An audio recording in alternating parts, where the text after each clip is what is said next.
ماؤں کی قدر کو ضائع نہ کرنا، ماں کے پیار کو اور اس کی محبت کا صلہ دے تو نہیں سکتے، لیکن ساری زندگی ماؤں کی نوکری کرنا اور اپنے باپ کی زندگی کے اندر کبھی بھی نافرمانی نہ کرنا، یہ سعادت مندی اور خوش نصیبی ہوتی ہے۔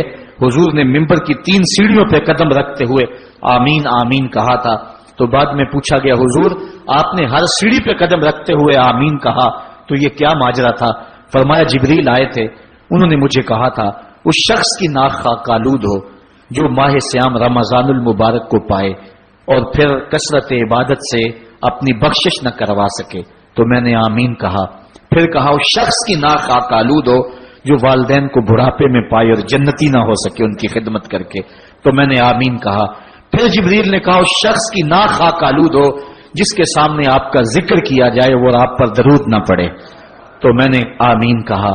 تو وہ شخص کتنا بد نصیب ہے جو والدین کو ناراض کر لیتا ہے۔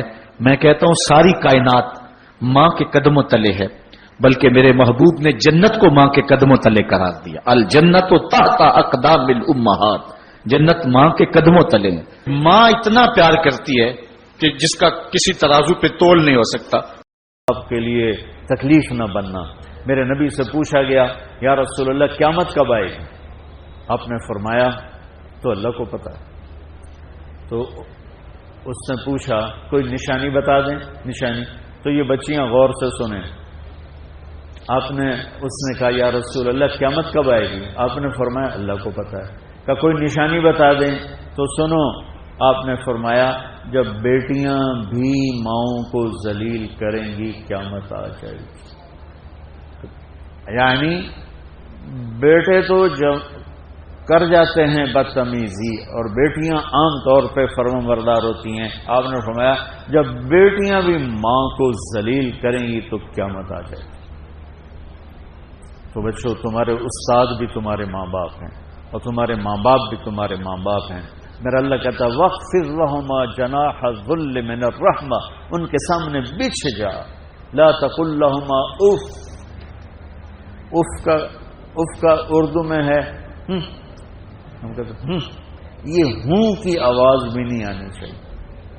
ویسے اف حقار، اف پتہ کیا ہوتا ہے؟ اب ناخن تو آپ کو نظر نہیں آئے گا، اپنا ناخن دیکھ لینا۔ ناخن کے نیچے جو ہلکی سی میل جمع ہوتی ہے نا، اس کو عربی میں اف کہتے ہیں۔